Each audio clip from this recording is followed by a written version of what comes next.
Hello. I'm sorry. Trey, get down. 我要拍视频。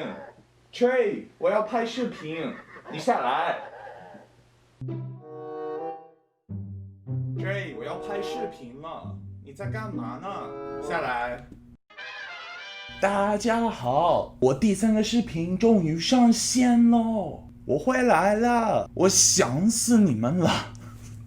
大家好，欢迎回来我的 channel， 我是来自北美的美猴王悟空。今天这个视频我要跟你们分享一些无法直接翻译成英语的中文词汇。大家都知道我已经学了8年中文了，在这个过程当中我一直都在帮助中国人学习英语。大家经常会问我一些特别中式的词语怎么用英文表达，有的时候也会把我给难住了。今天我就来带大家看看有哪些词语不能用英文直接翻译。那就让我们开始吧。第一个词语是缘分。首先我们来看一下缘分在中文里的定义。它出自宗教概念，是指人与人之间看不见的连接，是由很多巧合、偶然、必然组成的一种命运，可以形容任何一种类型的情感。我的妈呀，竟然在这里都能遇到你了，真是缘分呀。okay. 在英文里没有能定义这种命运相遇的专门用词，我们最近义的词语是 predetermined relationship， 但这个说法是非常少见的。遇到了中文可以说缘分的时候，我们就会把内心的感受直接表达出来。比如说你在外地遇上了老乡，可以说哇 It's such a small world, fancy meeting you here， 就是世界很小的意思。又或者你遇见了命中注定的那个爱人，你可以说 I feel so lucky to have met you, I never thought I would have met somebody like you。 那么第二个词语是辛苦了。嘿，我问你个事儿，我刚刚点了一点外卖，但路上有点堵车，怕我赶不上，你能不能过去帮我拿一下外卖呢？可以啊，谢谢，那太好了啊，辛苦了啊，谢谢，辛苦啊。当我们说你辛苦了的时候，多是表达感谢，所以我们可以从表达谢意出发。你拜托一个朋友帮你完成某个任务，你可以跟你朋友说 Hey man, thank you for helping me out with this。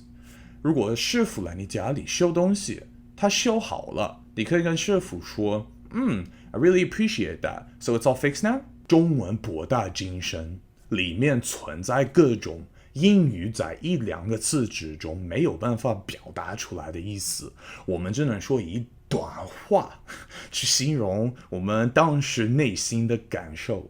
那我们现在讲到第3个词语吧。第3个词语是作。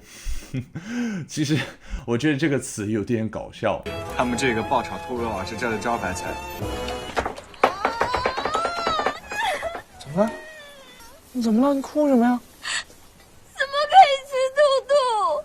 当一个人很作的时候，多是指他无理取闹，难以取悦，可以是贬义词，也可以是讽刺这个人武断生事，难以伺候的样子。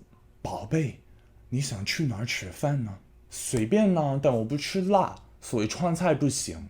我也在减肥，所以烧烤也不行。我对海鲜过敏，日料也不行。那你到底想吃啥呢？我都可以，随便啦，你看着办吧。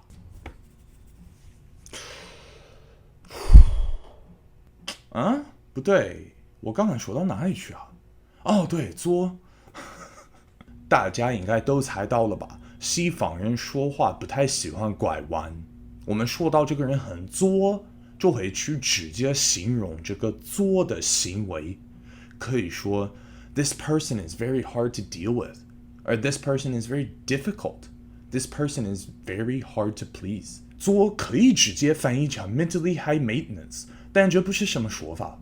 要是这么说的话，也许听的人还 get 不到你的意思。我们遇到作的人会说 Can you just stop it already? Why do you have to be so difficult? 我现在要跟大家分享的是这个视频里面最后一个词语，就是第4个词语，它就是关系。那么关系就是一个很神奇的词语，最表层的关系可以用 relationship 或者 connection 解释，但人际交往中的关系又怎么用英语说呢？ It's not about what you know, it's about who you know。 我们可以把搞关系表达为 networking or to network， 比如 If you want to be successful in your career, you should get out there, do some networking。 或者托关系，英语就是 to pull strings， 比如 If I don't pull some strings, I probably can't get my son into this university。 一点礼数都不懂。我没人见人。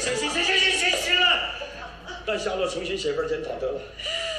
谢谢校长。如果你有一个同事，他最近升职了，可以有人说，这个人他肯定是靠关系的。英语会说 He must have known somebody， 而 He must know somebody to get that promotion。 刚才我们说到了4个不能直接翻译成英语的中文词汇，每个语言受到各自的文化影响，有不同的表达方式。如果说中文是含蓄优雅的白玫瑰，那么英语就是热情自由的红玫瑰。学习一门语言其实是在了解这个国家的性格和它特有的魅力。大家在看我的视频时，或者看电影，跟国外的朋友聊天的时候，都可以把我们地道的表达方式记录下来，学以致用。